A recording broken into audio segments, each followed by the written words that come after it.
Your brand is your reputation, and your reputation is totally controlled by you and your ability to communicate who you are with the people you work with. I mean, you're kind of the first celebrity real estate broker, that used media like that to grow your business. The real estate business is not a real estate business.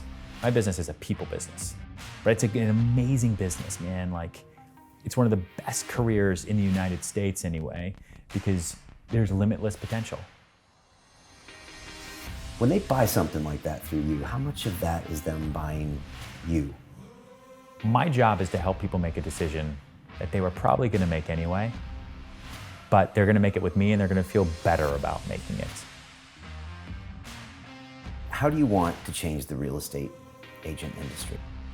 Listen, the business is an insane amount of work. You wake up every day as a real estate agent, you have no idea what's gonna happen today. And I think that there's always been this reputation that salespeople, real estate agents included, are driven by fees and driven by commissions, and that's not what I do. I wasn't born into this. I was born in Houston, Texas, on a mattress, in a house. I figured it out from the ground up, and I'm still trying to figure it out today. If you're determined and you can work incredibly hard, just do it. And just don't give up, right? It's about consistency more than anything.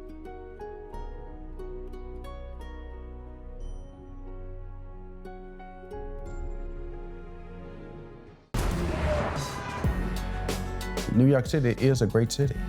Every block, every neighborhood is different. Such a powerful environment. It's a town, I think, where there's so much opportunity. There's also a lot of pressure. It says you either make it or we're gonna go on to the next person. New York has a mystique that tends to draw the most talented people in the United States and indeed the world to it.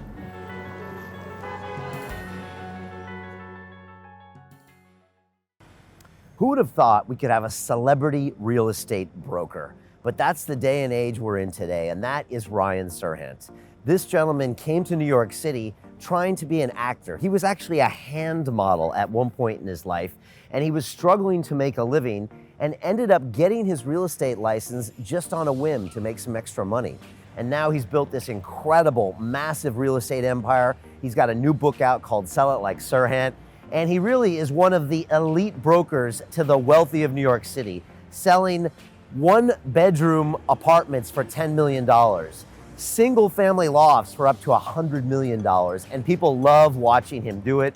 He's a fascinating guy, and he had a lot to say about how to sell things, how to engage with people, how to follow up, and how to really build a funnel that can generate sales and success for you.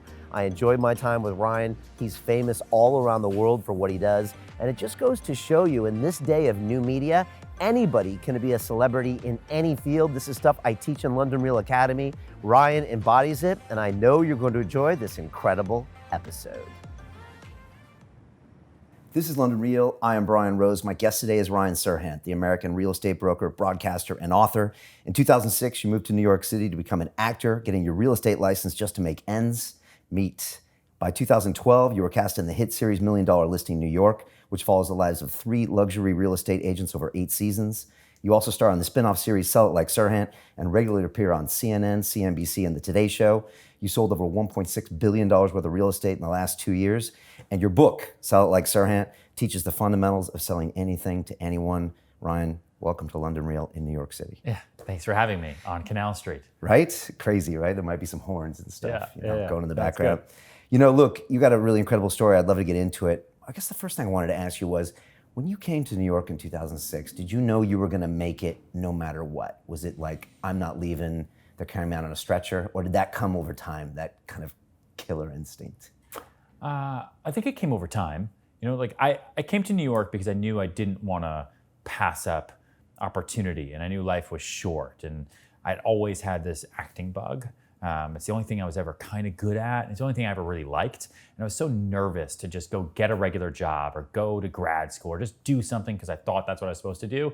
And then, when I'm like 40 or 50 or 60, then be upset that I never tried it. And then what do? Then by then I'd be married with kids, have responsibilities, all that, and I would never do it.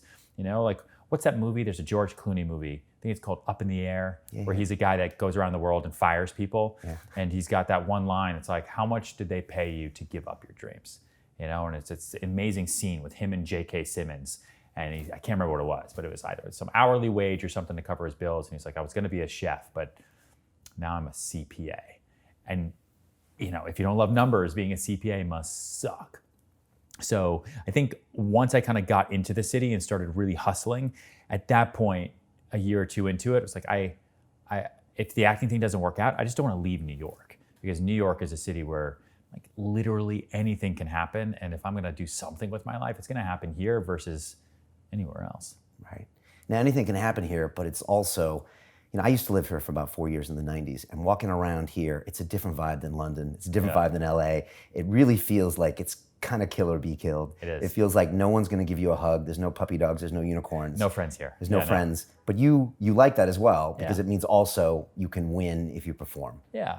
Listen, man, I was doing a deal at 10:30 p.m. in the office last night, and everybody I need on that deal was also in the office, also calling me back. If they were at dinners, they were stepping out. Like, people in New York who are successful are on the same rhythm, and they just get up and go. And that's, no matter what, that's the way that I was raised. You know, like, I've been to London, you know, I've been to other cities, and it's, we'll wait till 9 a.m. tomorrow. Like, that just doesn't work for me. Life is too short. Life is too short to wait till tomorrow. Like, I got to get things done now. Well, also, like, savoring up the moments. I don't want to sound like a crazy person, but you know, that deal last night was also predicated on moving things really, really quickly, and had attorneys not been able to pick up the phone or make things move, or kind of, you know, been at dinner with their wives, like, the deal wouldn't have gotten done. What do people not know about the inside of what you do every day as far as the high ticket real estate market? Like, what would people be surprised to learn? Those cops are coming for you. They found you here with those red socks. But like, what's something that we'd be surprised to learn, and what's something that's not what we would typically assume happens? About me? No, and the business you do, and the clients you deal with. Listen, the business is an insane amount of work. It's probably not as customer facing as people think. I think when you watch the shows and watch us on YouTube and everything, it's very visual and very personal. But I spend, like, you've got to be willing to grind the office hours. Like, I get, and I was just telling Ollie as he came up here, like, I get every day, Monday through Friday anyway, between 900 and 1,100 emails a day that are for me. That's not spam, right? Spam is a separate box. I have an email assistant who helps me with the emails, right? I've got 3 other assistants who help me just move life forward. And a lot of it is being incredibly disciplined with the work. So you have to also be able to have the discipline to grind in front of a computer and answer email in real time, while also turning on that personality and being customer facing when they're in front of you. Does that acting background help you? Are you playing the role of your life now? 100%, yeah. Okay. The acting background, the ability to improvise, you know, and kind of ebb and flow with people's personalities, to be able to figure out how I'm going to answer someone's question with the way they need me to answer it. You know, there's a lot of people who are so stubborn with their own personalities, they just will never be as successful as they could be if they were to kind of work within the idea of inception, I guess. You know, like, every deal I do, it's about making it the other person's idea. And you can only do that if you know how to listen to respond instead of listening to reply. Okay. You once said you could negotiate with someone's emotions, but not with their bank account. Yeah. What do you mean by that? I mean, if someone walks in the door and they only have $100 in their wallet, yeah, you can go borrow a little bit, but like, I can't change how much money they make. I can't change how much money they have in the bank or how much they can get pre-approved for on a loan, like, unless they rob a bank. Like, I can't negotiate with how much money they have. How much money they want to spend is totally different, and that's all here. And everybody has different reasons. Some it's about making other people happy, some it's about ego, some it's just about feeling like they won and they got a good deal. Everyone's a little bit different, and so you negotiate the emotions that are attached to the wallet versus just negotiating with the wallet. Okay, so ultimately they feel good when they buy, but that could be 6 different reasons or 10 different reasons. Always. Okay, and you have to be able to listen to them and sell them something to where they walk out with a great feeling. Yeah, and you have to, you know, on both sides of any deal, you have to literally write down. Like for a long time, I would actually write it down. I carry a moleskin all the time. It's like purple moleskin where I write notes on. And you have to figure out what everyone's fears are. So if you're a buyer, if you don't get this apartment, what happens? If you're fine with it, then that's not really a fear, but maybe it's because your lease is coming up in October and you don't know what to do. That's a fear that you can press on for people, right? To kind of create a market and create urgency for them.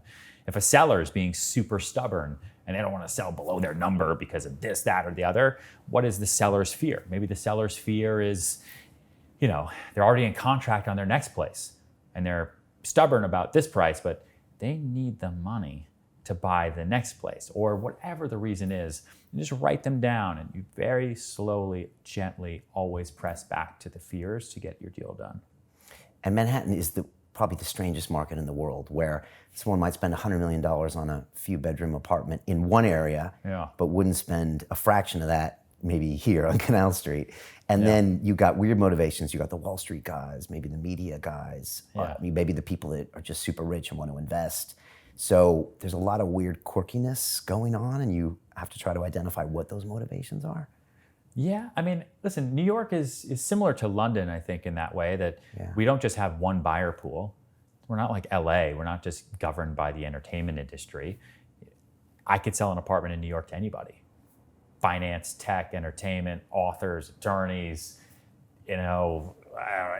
someone from Russia, someone from South America, someone from Cape Town, South Africa. Like, it doesn't matter, because New York is this little rock that everyone knows that no matter what is a relatively safe real estate investment, because it's always liquid, which you can't say for a lot of other places.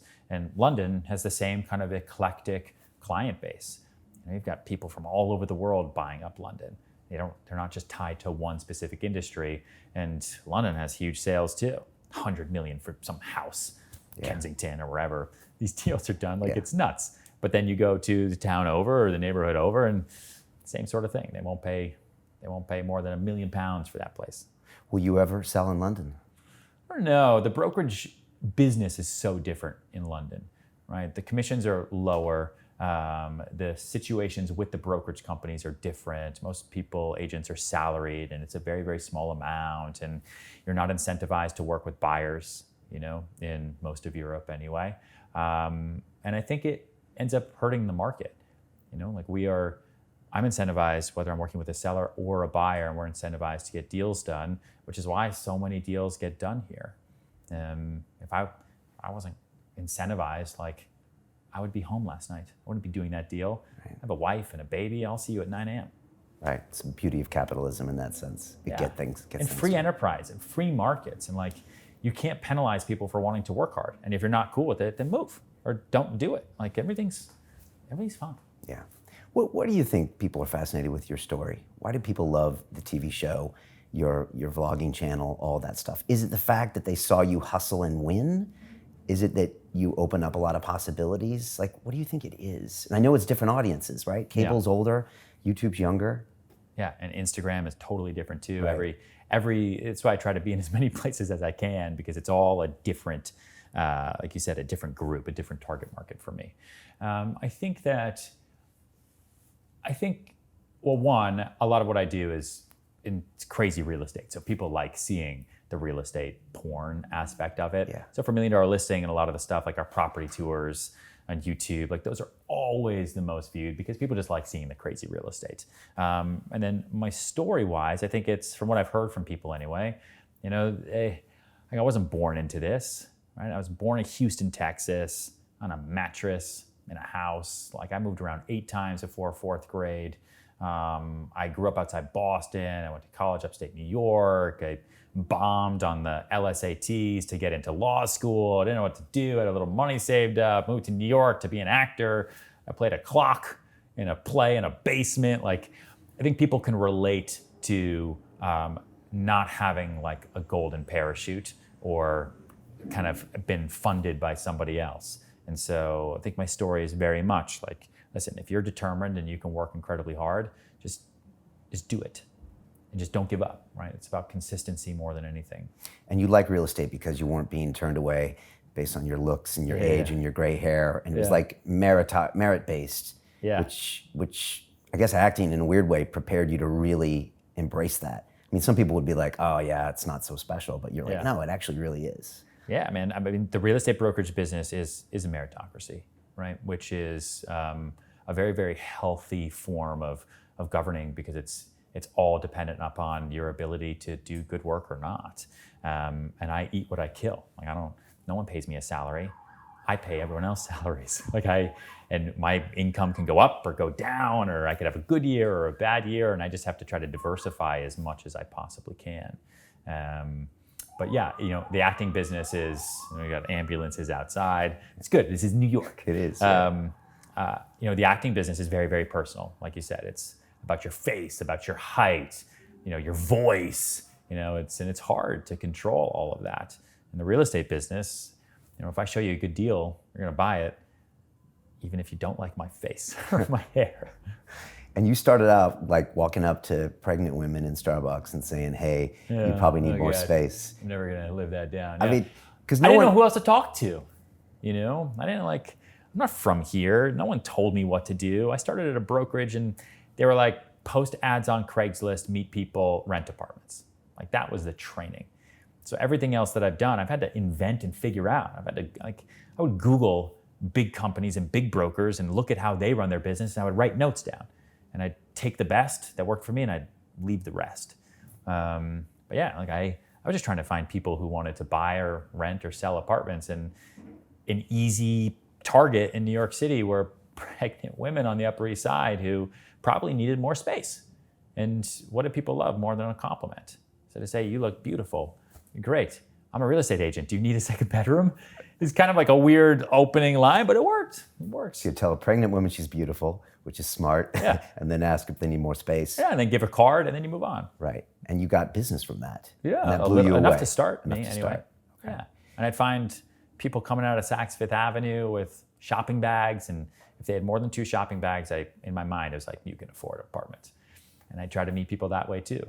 But New Yorkers don't like being chatted up on the street, do they? You do it anyways. Not really. Okay. Not really, but coming out of Saks Fifth Avenue, mostly wasn't New Yorkers, mostly foreigners. Okay. And in Starbucks, listen, they want their latte. I would get them in line. And so what are you gonna do? Step out of line and not talk to me?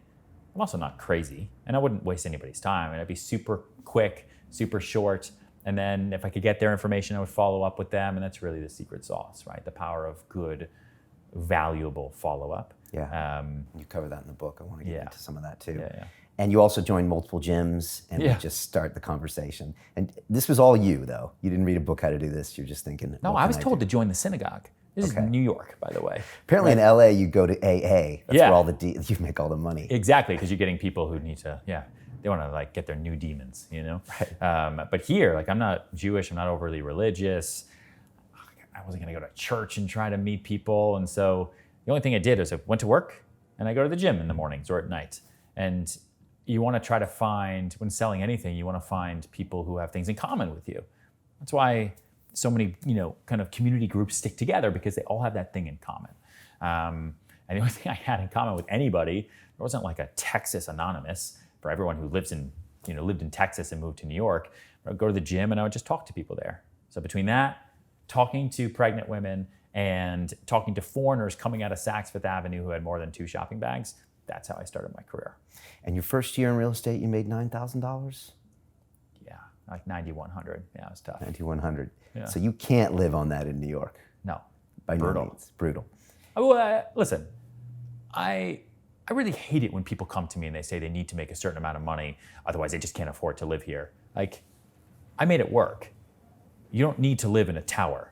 You can live in a shitty, terrible apartment and have 6 roommates, pay $400 a month, deal with the rats and the cockroaches, eat ramen, eat tofu.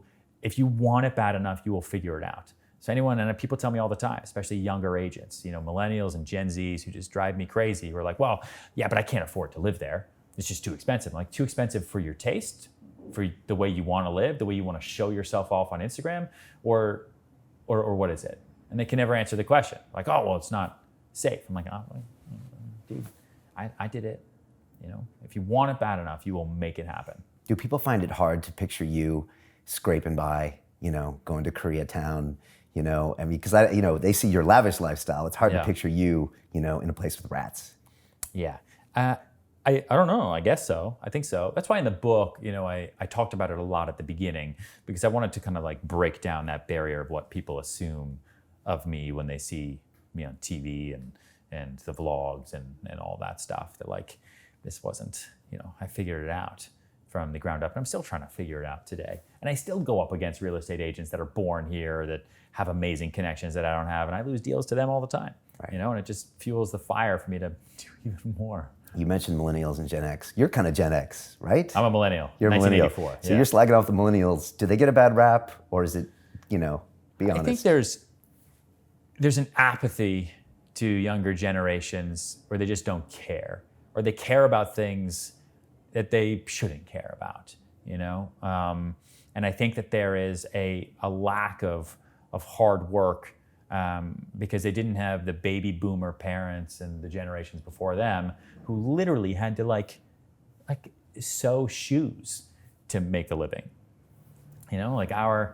My kids, I'm not gonna have those stories. Like I've got my story, but they're not gonna grow up in that lifestyle. People have, so it is what it is. I mean, people have so many different ways of making money now and raising families that like all those old school stories of walking 5 miles to get the bus and to do that are gone. Yeah. Our stories now are gonna be like, I had to wait 10 minutes for my Uber. You don't know what it was like back in the day. Like, is that really gonna motivate the next generations to work their ass off? I don't know. Yeah, I worry about that too. Was your dad a big part of teaching you the value of money and hard work? I mean, that must have come from somewhere. Yeah, I thank him at the beginning of the book. I resented a lot of the way that he raised me when I was growing up because it sucked. It was all discipline and structure, right? It was the power of like the minute, the hour, and the power of the dollar. I had to write an essay once on the importance of not being lazy because I didn't hang up my jacket the right way. He really, really cracked a whip, and I am incredibly grateful for it now. But at the time, it sucked. Like I wasn't allowed to play video games. I wasn't allowed to, I had curfews when my friends didn't have curfews. Like we had every single night at dinner, I had to sit down and walk my dad through my day and what I learned and what I'm gonna do better the next day. Like since I was 8. Wow. Right? Sundays, when I went to college, I had to call him and walk him through what I learned from the week and what I was gonna do the next week, to the point where I still do it today because it's weird not to do it. And I do think it helps me to like think about my business as a whole movement that way. And like, so now I probably annoy my dad calling him all the time. He's like, I already raised you. You go off and leave me alone. But it is helpful. But I do, yeah, for sure. I credit him a lot. So your structure and discipline came from somewhere. I mean, a lot of it you discovered, but a lot of it was put in by him. Yeah, I mean, when I first moved here and I first lived in Koreatown, and I had 2 roommates. We were both paralegals, and they were gonna have brutal hours, and then they were gonna go to law school, and I was like the actor. I had no job, no prospects. It was just wake up and go see if I can audition somewhere. And he told me, it's like, listen, if you want to make this work for yourself, you have to wake up before they do and go to bed after they do. Right? Use them as guidance for how hard you should work. No day should you sleep until 10. And I think he was nervous because if I didn't have structure, I'm living in New York City, no boss, no clock to punch in and punch out. What am I going to do? And so it freaked me out. I also did have a clock, I only had so much money to live here. And unless I figured out a way to make money, I'd have to leave. Tell me about the show. How do you get on a show when you're brokering deals in Long Island City and you tell them you're the best broker in the world? Yeah. Is that your alter ego you're channeling, or? No, it's kind of what we were talking about, right? The power of improv. Like you have to know how to read people, and you have to know what they want from you, and you either have to give it to them or you don't. And at that time in 2010, I didn't have anything. And so I went to an open casting call in Times Square with 3,000 real estate agents in March of 2010. And we all had 30 seconds in front of a camera, and I told them what they wanted to hear. I'm the greatest real estate agent in the history of the world. Really? Fuck yes. Okay, move on to the next one. And I think a lot of other people went and sat down and were like, oh, I don't know. I mean, I sold this last year. And it's like, if you don't have the confidence, then why work with you? And then I had to figure it out. Right? And I had to go figure out how I was going to be the greatest real estate agent in the world. It's like a very stressful time in my life. You said that accountability, though, is what built you. Like being on TV and having to do what you say, or watching people really watch you close or not close. Yeah. And even on your YouTube channel, you're saying that's, I think I've heard you say that, that's made you step up over and over again. Yeah, man, the fear of failure, the fear of... Does that drive you? It drives me. Yeah, for sure. Looking the fear stupid of, the drives fear me. of being publicly shamed. I mean, like, so I got on the show, and then it was, now you have to be good, because they're gonna film you for a year doing your job. So if you suck at your job, 25 million people are gonna watch you suck at your job. Don't do that.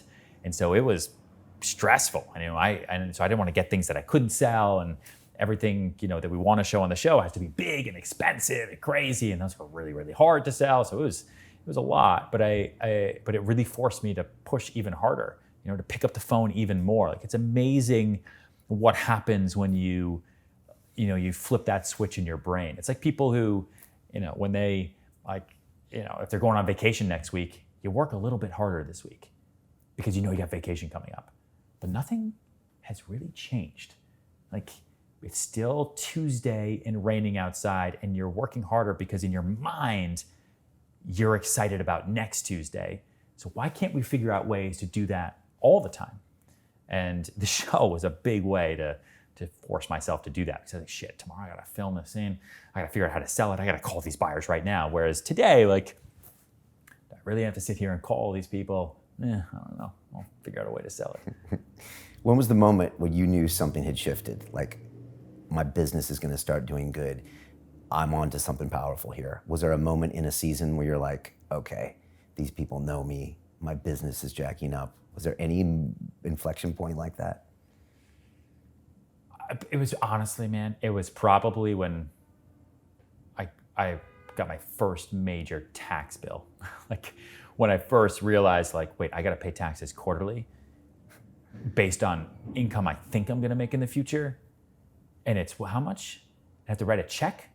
Oh, this is terrible. It's like, at that point, I was like, you know what? If I make enough money to pay this much in tax, then I guess I'm doing okay. I think that, and... To continue watching the rest of the episode for free, visit our website londonreal.tv or click the link in the description below.